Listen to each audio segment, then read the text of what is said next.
यूहन्ना 21 उसकी 15 आयत को आप अपनी स्क्रीन के ऊपर पढ़ेंगे। भोजन करने के बाद यीशु ने शिमोन पतरस से कहा, हे शिमोन यूहन्ना के पुत्र, क्या तू इनसे बढ़कर मुझसे प्रेम रखता है? उसने कहा, हां प्रभु, तू तो जानता है मैं तुझसे प्रीति रखता हूं।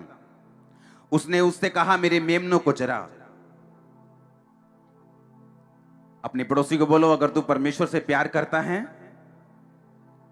तो परमेश्वर की रूहों को चरा। हालेलुया।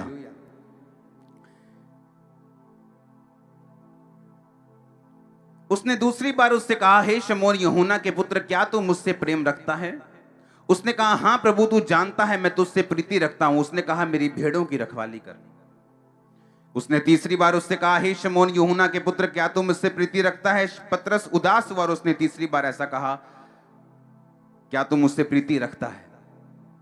पतरस उदास हो गया क्योंकि उसको शक पड़ गया। उसको पता नहीं, ऐसा लगने लगा कि शायद परमेश्वर ऐसा समझ रहा है कि मैं उससे प्यार नहीं करता हूं, लेकिन मैं तो करता हूं। शायद परमेश्वर ने अपने दिल में अपनी वो बात रखी है कि मैंने उसका इनकार कर दिया था, शायद इसलिए परमेश्वर को शक है। लेकिन उसने तीसरी बार कहा, हां प्रभु, तू जानता है कि मैं तुझसे प्रीति रखता हूं। यीशु ने कहा, मेरी भेड़ों को चरा।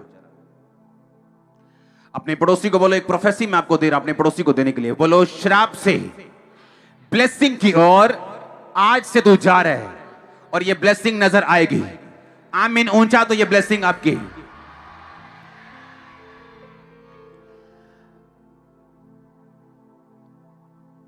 यीशु मसीह ने कहा, जैसा तू बोलेगा वैसा तेरे साथ होगा। मांगो तो दिया। और जब पतरस पे परीक्षा आई थी, क्योंकि उसने उस रात प्रार्थना नहीं की जब यीशु मसीह प्रार्थना कर रहे थे, और बाइबल कहती है कि अगले दिन जब यीशु मसीह को पकड़ने के लिए लोग आए, और पतरस को पता था कि यीशु मसीह को बहुत बार लोग पकड़ने के लिए आए, लेकिन यीशु मसीह कभी इनके हाथ नहीं आए। लेकिन उसको इस बार पता नहीं था कि यीशु मसीह ने अपने आप को उनके हाथों में जानबूझकर देना है, क्योंकि अब टाइम आ चुका है कि सूली पर वो चढ़ाए जाएं और तीसरे दिन मुर्दों में से जी उठें। और बाइबल कहती, जब यीशु मसीह को पकड़ने के लिए वो आए तो पतरस ने 3 बार परमेश्वर का इनकार किया जब वो परमेश्वर के पीछे गया, हां या ना? और बाइबल कहती, परमेश्वर के जी उठने के बाद परमेश्वर ने कहा था, जाओ अब चेलों से और पतरस से कहो कि मैं उनसे पहले गलील को जाऊंगा जब यीशु मसीह मुर्दों में से जी उठे। हां या ना? चेलों से और पतरस से। उसने ये नहीं कहा चेलों से कहो। जब आप टीम को बोलते कि मेरी टीम को मेरे पास भेजो, साउंड टीम को मेरे पास भेजो, आप साउंड टीम का अकेले अकेले का नाम नहीं लेते, आप बोलते टीम को मेरे पास भेजो। लेकिन एक बंदे का नाम लिया गया क्योंकि पतरस अपना चेले होने का अधिकार खो चुका था और कर्ज के नीचे और श्राप के नीचे आ चुका था। और इसलिए परमेश्वर यीशु मसीह ने कहा था, जाओ मेरे चेलों और पतरस से कहो कि मैं जी उठाऊं और मैं तुमसे पहले गलील को जाऊंगा और वहां पर तुम्हें दिखाई दूंगा। और बाइबल कहती है यीशु मसीह काफी दिनों तक उन्हें दिखाई देते रहे और फिर काफी लोगों के सामने जीवित स्वर्ग पे चले गए। हाँ या ना?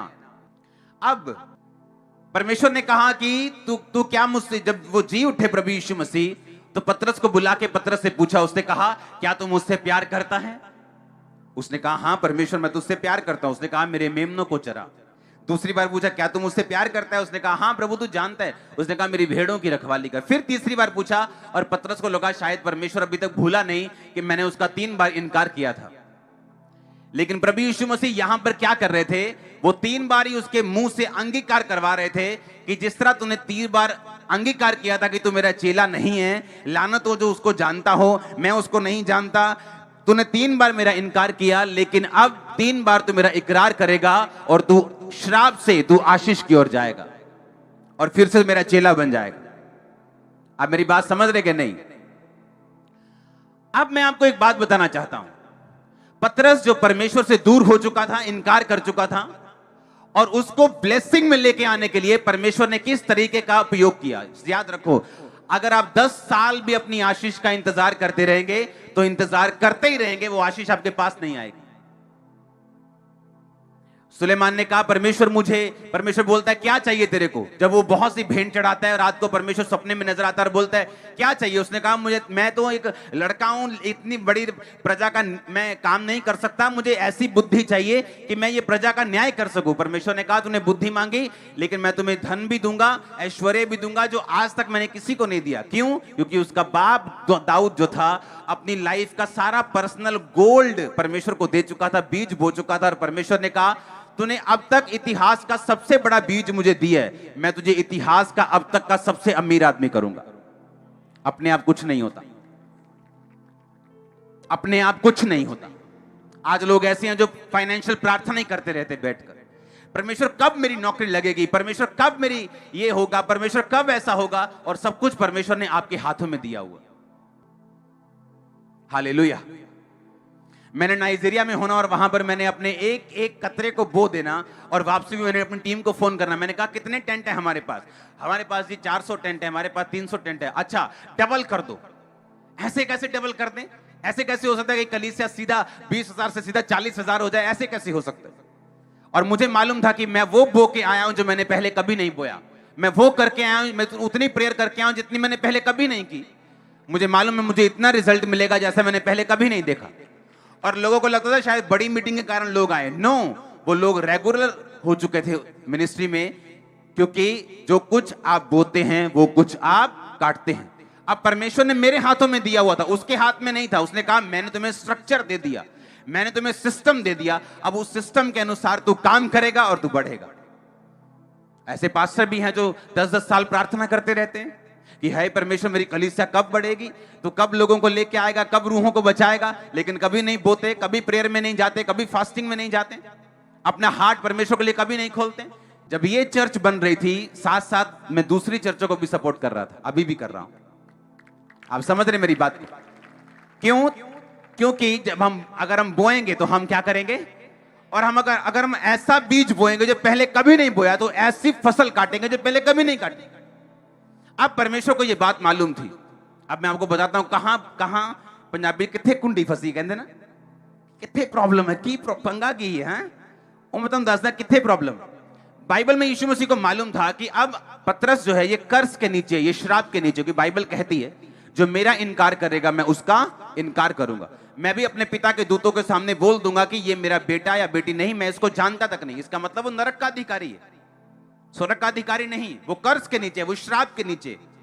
इसका मतलब परमेश्वर को मालूम था कि पतरस श्राप के नीचे, जब तक ये अंगीकार नहीं करेगा दोबारा से, और जब तक ये वो काम नहीं करेगा जिस काम के साथ ब्लेसिंग मिलती है। और पतरस को बुला के परमेश्वर ने कहा तू प्यार करता है मुझसे? हाँ, मेरे मेमनों को चरा। फिर पूछा मुझसे प्यार करता है? उसने कहा हाँ, मेरी भेड़ों की रखवाली कर। फिर तीसरी बार सचमुच मुझसे प्यार करता है? उसने कहा हाँ प्रभु, तू जानता है मैं तुझसे प्यार करता हूं, मेरे भेड़ों को चरा। कलीसिया, एक क्वेश्चन आप अपने आप से करो और मैं भी आपसे करता हूं, क्यों परमेश्वर आपको ब्लेस करे? क्यों? क्या रीजन है? क्या कौन सी रिश्वत आपने दी है? या अगर आप ब्लेस नहीं होंगे तो परमेश्वर का क्या नुकसान होगा? अपने पड़ोसी से पूछो, बोलो परमेश्वर अगर तुझे ब्लेस नहीं करे तो तू परमेश्वर का क्या नुकसान कर लेगा? अगर वो तुझे ब्लेस करें तो तू उसका क्या फायदा कर लेगा? आप मेरी बात समझ रहे कि नहीं? अगर वो आपको ब्लेस ना करे, कौन सी कोर्ट में उसको घसीट सकते हो? किसी कोर्ट में नहीं। किस कोर्ट में केस करोगे? किसी कोर्ट पे नहीं। किसको शिकायत करोगे? किसी को नहीं। कौन उससे ऊपर है? कोई भी नहीं। तो वो क्यों आपको ब्लेस करे? और अगर वो आपको ब्लेस ना करे तो उसका क्या बिगाड़ लेंगे हम? परमेश्वर ने सीधा सीधा नए नियम में उत्तर दिया। उसने कहा अगर तू मुझसे प्यार करता है और तू श्राप से आशीष की ओर जाना चाहता है तो मेरे मेमनों की रखवाली कर, मेरे मेमनों को चरा, मेरे भेड़ों की रखवाली कर, मेरी भेड़ों को चरा। यानी तेरी जिंदगी पूरी तरह से सुसमाचार पर डेडिकेट होनी चाहिए, समर्पित होनी चाहिए, परमेश्वर के राज्य के लिए तेरी जिंदगी होनी चाहिए। अगर तू ऐसा करता है, अगर तू ऐसा है तो परमेश्वर ने कहा हां, तो फिर मैं ये जान जाऊंगा कि तू सचमुच मुझसे क्या करता है? प्यार करता है। आमीन। क्योंकि आप अगर ऊंचा जा रहे हो तो नीचे जाना, आपने ब्लेसिंग ले ली, बरकत ले ली, चंगियाई ले ली, प्रेयर की नहीं। स्वभाव वही है, गालियां वही हैं, शराब वही है, तो वो बरकत खत्म होने वाली है, क्योंकि वो टिकेगी नहीं। बिना नींव के कोई घर नहीं। रेत उते कर ना बनाई हो मुसाफिरा। ब्लेस हैं आप आज के दिन के लिए।